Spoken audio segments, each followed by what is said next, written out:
ঈদের ছুটিতে ফাঁকা রাজধানী। মহানগরীর রাস্তায় নেই চিরচেনা যানজট, নেই তীব্র হর্নের অত্যাচার, কর্মব্যস্ত মানুষের হুড়োহুড়ি। তাই নির্মল আনন্দ পেতে পরিবার পরিজন নিয়ে বেরিয়ে পড়েছেন অনেকেই। এদিকে নারীর টানে এখনও ঢাকা ছাড়ছেন অনেকে। এহসানুল গনি স্বজনের তোলা ছবিতে আরও জানাচ্ছেন হুমায়ুন চিশতি। ঈদে টানা ৯ দিনের ছুটিতে ঢাকা ছেড়েছেন ১ কোটিরও বেশি মানুষ। রাজধানীর প্রধান স্বরকগুলোতে তাই নেই যানজট। ব্যস্ততম এলাকা ফার্মগেটে ঈদের পরদিন একরকম স্বস্তি নিয়েই দায়িত্ব পালন করছেন ট্রাফিক পুলিশরা। রোদে পোড়া, ঘাম ঝরানো জীবন থেকে কিছুটা বিশ্রাম পেয়েছেন তারা। আমরা আমাদের কর্তব্য, আমাদের যে জায়গায় ডিউটি পয়েন্টে আমরা ডিউটি করতেছি করে যাচ্ছি। এখন গাড়ি হালকা, একটু মনে হয় যে একটু রিল্যাক্স। এখন দুর্ঘটনা কারো কাম্য না, কিন্তু চালক একটু সচেতন হলে সেই জিনিসগুলো হয় না। যানজট আর মানুষের ভিড়ে দম বন্ধ হওয়া এই নগরীর বাসিন্দারা ফাঁকা ঢাকার আনন্দ উপভোগ করছেন। ট্রাফিক পুলিশের বাধাহীন রাজধানীর বিভিন্ন সড়কে রিকশায় ঘুরে বেড়ানোই এখন হয়ে উঠেছে বিনোদনের অন্যতম অংশ।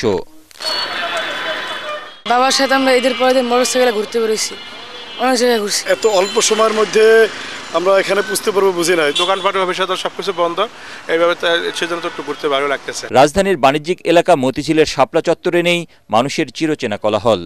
সেখানে দেখা গেল যাত্রীর অপেক্ষায় দাঁড়িয়ে বাস।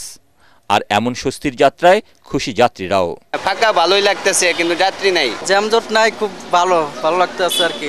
বিভিন্ন কারণে ঈদের আগে যারা বাড়ি যেতে পারেননি তাদের অনেকেই এখন ঢাকা ছাড়ছেন। কমলাপুর রেল স্টেশন ও বাস কাউন্টারগুলোতে দেখা মেলে ঘরমুখো মানুষদের। ঈদের আগেই বাড়ি যাওয়ার আমার ইচ্ছা ছিল, কিন্তু ব্যবসার কারণেই পারেনি। এই কারণে ঈদের পরের দিন বাড়ি যেতেছি। এখন ঈদের পরেই আমাদের আত্মীয় স্বজনের সাথে ঈদের আনন্দটা ভাগাভাগি করে নিতে হবে। ট্রেন ছাড়বো ৩:৪০-এ, 10টা সাড়ে 10টার দিকে গ্রামে যা পৌঁছায়। শনিবার শেষ হচ্ছে ঈদের ছুটি। তারপর আবারও রাজধানী ঢাকা ফিরবে তার আপন চেহারায়। নেতাকর্মীদের যে কোনো পরিস্থিতিতে দলীয় ঐক্য ধরে রেখে দেশের কল্যাণে কাজ করার নির্দেশ দিয়েছেন বিএনপি চেয়ারপারসন বেগম খালেদা জিয়া। পবিত্র ঈদুল ফিতর উপলক্ষে স্থায়ী কমিটির সদস্য সহ দলের সিনিয়র নেতাদের সাথে ঈদ শুভেচ্ছা বিনিময় করতে গিয়ে তিনি একথা বলেন।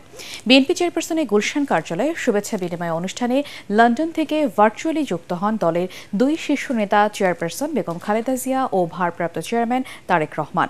এ সময় বেগম খালেদা জিয়া দেশবাসীকে ঈদের শুভেচ্ছা জানান। বেগম জিয়া জানান, শারীরিকভাবে তিনি এখন ভালো আছেন। বিএনপি মহাসচিব মির্জা ফখরুল ইসলাম আলমগীরের সময় উপস্থিত ছিলেন।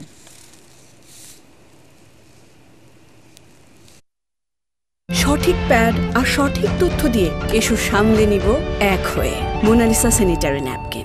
আপনারা সকলে শুধু মিলেমিশে ঐক্যবদ্ধভাবে থাকবেন, এটাই আমাদের আমরা সকলকে ভালোবাসি, সকলকে স্নেহের কাছে টেনে দেব, এটাই আমাদের লক্ষ্য, এটাই আমাদের উদ্দেশ্য।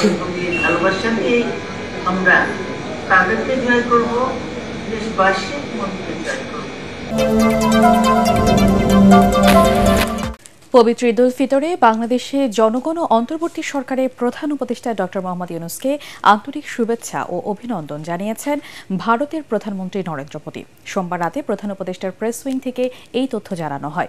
শুভেচ্ছা বার্তায় নরেন্দ্র মোদী বলেন, ভারতের 20 কোটি মুসলিম ধর্মাবলম্বী বিশ্বের অন্যান্য দেশের মুসলিম ভাই বোনদের সঙ্গে রোজা ও ইবাদতে রমজান মাস অতিবাহিত করেছেন।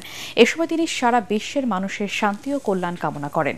এদিকে পাকিস্তানের প্রধানমন্ত্রী শাহবাজ শরীফ প্রধান উপদেষ্টা মোহাম্মদ ইউনূসকে ফোন করে ঈদের শুভেচ্ছা জানিয়েছেন।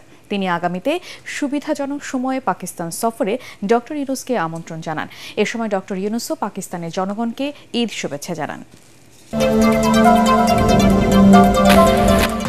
ঈদের ছুটিতে পর্যটকদের পদচারণায় মুখর হয়ে উঠেছে দেশের বিভিন্ন স্থানের বিনোদন কেন্দ্রগুলো। পাহাড়ি জেলা খাগড়াছড়ি ও বান্দরবানের পর্যটন কেন্দ্রগুলোতে ঈদের প্রথম 2 দিনই ভিড় ছিল চোখে পড়ার মতো। এদিকে দেশের বিভিন্ন স্থানের বিনোদন কেন্দ্রগুলোতে ঈদ আনন্দে মেতে উঠেছে শিশুসহ সব বয়সের মানুষ। প্রতিনিধিদের পাঠানো তথ্য নিয়ে রাসনা দাসের রিপোর্ট।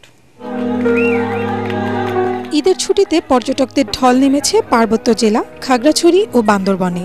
লম্বা ছুটি থাকায় ঈদের পরদিন থেকেই পর্যটকরা ছুটছেন বিনোদন কেন্দ্রগুলোতে। উপভোগ করছেন নির্মল প্রকৃতি, নদী, ঝর্ণা আর সবুজ পাহাড়। এখানে আমাদের খুবই ভালো লাগছে, অনেক সুন্দর। আমি আগেও আসছি, জায়গাটা সুন্দর লাগছে, ভালো লাগছে, অনেক আনন্দ হচ্ছে। সবাই এখানে আসে, ঘুরতেছে, বাতাস অনেক মনোরম একটা পরিবেশ। এদিকে ঈদের দিন থেকেই পর্যটকরা ভিড় জমাচ্ছেন বান্দরবনে। ভ্রমণ পিপাসুদের আনাগোনায় জমজমাট পর্যটন স্পটগুলো। ঈদের আনন্দ উপভোগ করবার জন্য আসলাম সবাই। আমার অনেক ভালো লাগছে ফ্যামিলির সাথে এসে। ময়ূরের পর আমরা এখানে পর্যটনে কিছু ছবি দিলাম, অনেক ভালো লাগছে। আশা করছি কয়েকদিনের মধ্যে দেশের বিভিন্ন প্রান্ত থেকে পর্যটকরা আগমন করবেন। ইতিমধ্যে সাজেকার খাগড়াছড়ির হোটেল আর কটেজের অধিকাংশ রুমই বুকিং হয়ে গেছে। আগামী ছুটির দিনগুলোতে পর্যটকের সংখ্যা আরো বাড়ার আশা করছেন পর্যটক সংশ্লিষ্টরা। পিছিয়ে পড়া যে পর্যটন খাতটা, যেটা অর্থনীতির বড় বিপর্যয় হয়েছিল, সেটা থেকে আমরা ঘুরে দাঁড়াতে পারবো। আশা করছি আরো বাড়বে পর্যটক সংখ্যা এবং সেই অনুযায়ী আমাদের প্রস্তুতি রয়েছে। আমরা পেট্রোল টিম সবসময় রাখছি। আমরা ইতিমধ্যে পর্যটন কেন্দ্রগুলোকে বিভিন্ন সতর্কতামূলক ব্যবস্থা নিতে বলেছি। এদিকে শেরপুরের শিশু পার্ক, ঈদগাহ মাঠ ও শহীদ দারোগ আলী পার্ক ও অন্যান্য বিনোদন কেন্দ্রগুলোতে ছিল দর্শনার্থীদের উপচে পড়া ভিড়। জামালপুরের মাদারগঞ্জের বালিছড়ির FM উচ্চ বিদ্যালয় মাঠে শুরু হয়েছে 100 বছরের ঐতিহ্যবাহী ইসলামিয়া ঈদ মেলা। 7 দিন ব্যাপী এই মেলাকে কেন্দ্র করে মাদারগঞ্জ সহ আশেপাশের কয়েক উপজেলায় বইছে উৎসবের আমেজ। ভূমিকম্পে ক্ষতিগ্রস্ত মিয়ানমারে দ্বিতীয় দফায় ওষুধ ও ত্রাণ সামগ্রী পাঠিয়েছে বাংলাদেশ। সকালে উদ্ধার সরঞ্জাম, উদ্ধারকারী দল, ওষুধ, চিকিৎসক ও 15 টন ত্রাণ সামগ্রী নিয়ে সেনাবাহিনীর একটি ও বিমান বাহিনীর 2টি পরিবহন বিমান মিয়ানমারের নেপিতর উদ্দেশ্যে রওনা হয়। কর্নেল মোহাম্মদ শামীম ইফতেখারের নেতৃত্বে 55 সদস্যের সহায়তাকারী দল দেশটির ক্ষতিগ্রস্ত এলাকায় উদ্ধার অভিযান ও চিকিৎসা সেবা পরিচালনা করবে। এর মধ্যে সেনাবাহিনীর 21 জন, নৌবাহিনীর 2, বিমান বাহিনীর 1 এবং ফায়ার সার্ভিসের 10 জন সদস্য রয়েছেন। এছাড়াও 21 সদস্যের চিকিৎসক দলের মধ্যে রয়েছেন সেনাবাহিনীর 10 জন, নৌবাহিনীর 1 জন, বিমান বাহিনীর 2 এবং অসামরিক 8 জন বিশেষজ্ঞ চিকিৎসক ও নার্স। প্রধান উপদেষ্টার নির্দেশে সশস্ত্র বাহিনীর মাধ্যমে গত রোববার প্রথম দফায় মিয়ানমারে ভূমিকম্পে ক্ষতিগ্রস্তদের মাঝে জরুরি ত্রাণ, উদ্ধার ও চিকিৎসা সহায়তা পাঠানো হয়।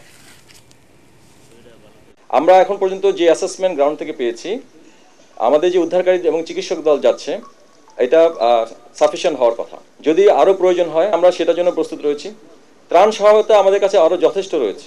আমাদের এখন যেটা সমস্যা সেটা হলো বিমানের মাধ্যমে এটা প্রেরণ, এটা অনেক ব্যয়সাধ্য ব্যাপার। যদি নৌবাহিনী জাহাজ আমরা প্রেরণ করতে পারি তাহলে আমাদের এই যে প্রবলেমটা বিমানের মাধ্যমে ক্লিয়ার করা, তাহলে এটা আমরা অনেকাংশে লাঘব করতে পারবো।